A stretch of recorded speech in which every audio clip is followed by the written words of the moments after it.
Welcome to week 3. Okay, so super excited about this week because this is like the habit week. This is like you've made it past 2 weekends, and maybe you're on maybe day 10 of your program, depending on when you got it. You could have gotten your program before the group even started.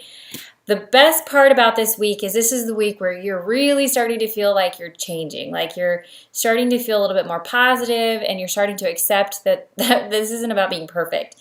So let's talk about some of the big habits that we want to be focusing on by this week. We should be focusing on our grocery shopping, like what our pantry is stocked with. The how and the what, like how it's prepared, how it's stocked. Maybe you've had a chance to look through your guidebook a little bit more and your nutrition guides, excuse me, and you've decided what your favorite recipes are. So some of the habits that we're going to look forward to from here on out are our menu planning.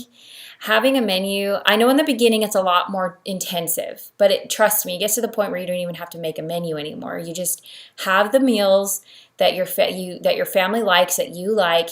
You have all of the ingredients for them in stock because you go through them pretty regularly. I mean, on average, most American families typically only go through about 6 different meals a week.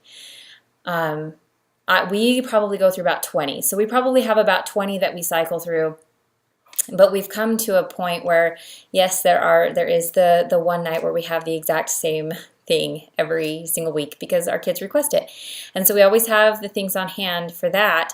So we're also going to be getting into better habits with our workout schedule. You're going to start to recognize that maybe not every day maybe you can't work out at the same time every day. Maybe Mondays are a day where you can get up early because you've had Sunday to recover. But Tuesdays, because Monday you were trying to be super overzealous and ambitious, maybe that's the day you work out in the afternoon or in the evening when you get home or whenever. But one thing you start to notice is that your schedule can vary. And as long as you prioritize things, you'll get it done. You will start to learn when the best time for you is, whether it's in the morning, the evening, at night, after your kids go to bed, whether it's in the middle of the day. You'll recognize what days and what times you can get your workouts done. And it's okay if not every day is the same. So we really want to focus on creating these habits and creating this atmosphere around us that supports these habits. So like we talked about in the first week, making sure your kitchens are the way you want them. I know a lot of your cooking, you're feeling like you're having to cook 2 meals. Well, this might be a time to ask your family to get on board a little bit and maybe meet in the middle and have lots of veggies. Have whatever it is, the main dish that they are used to. But one thing I find is very successful is when you are cooking a lot of, if you have a salad at every single dinner or every single meal or that you have together as a family, you don't have to have a salad at every meal, that your family will start to kind of pick up on it and they'll start to want to eat maybe a little bit healthier. And you might not notice it because you're still feeling like you have to fight or that you maybe have to wring necks a little bit because maybe your family's giving you a lot of grief, because especially kids, their tastes are very they get very picky, and if you give them a lot of the same things, trying to change that all of a sudden to a lot of really sweet and savory and different and whatnot, they're not going to be used to that. So for us, for example, what we did is we made the veggies. So let's say we made stir fry. Well, we used to put chicken in it and now we don't, but we still make it the same. Everything else is the same except there's no chicken, there's just more vegetables, but we'll put vegetables in it that our kids will eat. Like they'll eat potatoes. All kids pretty much eat potatoes. If they eat french fries, they eat potatoes. They'll eat sweet potatoes. They'll eat things that have a bigger texture, or more a simple texture, I should say. And then we started making a quinoa dish on the side and introducing that to them because they were used to rice. So then we tried quinoa, or maybe we tried a quinoa with orzo because orzo is that little pasta that you have in rice pilaf. So different things, you'll try different things. But the point is that your pantries are going to be stocked and you're going to find a rhythm. You're starting to find a rhythm and you're starting to recognize where you can't go all out, because trust me, if you're a woman, just like me anyways, you really get ambitious and you really want it to be like this, and then you get really derailed if it can't be the way that you see it in your head.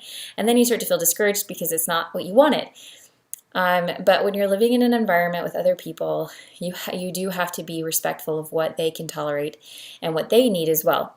So have the options there. Don't make different vegetables for everybody. Make the same ones that you're going to eat for yours, for your meal, and still have your protein, but just reverse what you're used to, because we're all used to, most of us are used to having this half of our plate full of the meat portion of our meal because we want to be full, and just a tiny bit of vegetables to make us feel better. You're going to reverse that for yourself, and with me and my kids, I have them eat their vegetables first before they can have more of whatever it is that they want. So I make their plate the way that I want them to eat it. And then I say, hey, as soon as you're finished with everything on your plate, so I don't give them exorbitant amounts of the vegetables. I give them a little bit of everything, right? An amount that I know that they can finish. And then they can go back for more of whatever it is that they want. If they want more rice, or they want more this, or they want more that, as long as they've eaten the amount of vegetables that I've given them, then I feel good about it. The other thing that I've really noticed is that if I do make my green smoothies amazing, my kids will drink them, and so then I don't have to worry about their vegetable intake. So I don't have to feel as guilty. So if you still have the chicken fried steak night, don't eat a chicken fried steak. Eat the other stuff. Make yourself more of the good stuff, or have a little bit of the chicken fried steak, and maybe cook yours in olive oil, or maybe bake them instead of fry them. Like there's alternative ways to have the things that you're used to, and make them good. And so and there's lots of tips and ideas on the internet, lots and lots. Like that's where I've gotten everything. I finally bought a cookbook with plant-based meals in it for the first time last year, and I've been doing this for 4 years. I got most of my stuff online and cheap, and there's ways that anybody can do it. So there we go. So those are our habits that we're going to be focusing on, and keep going. You guys are doing great.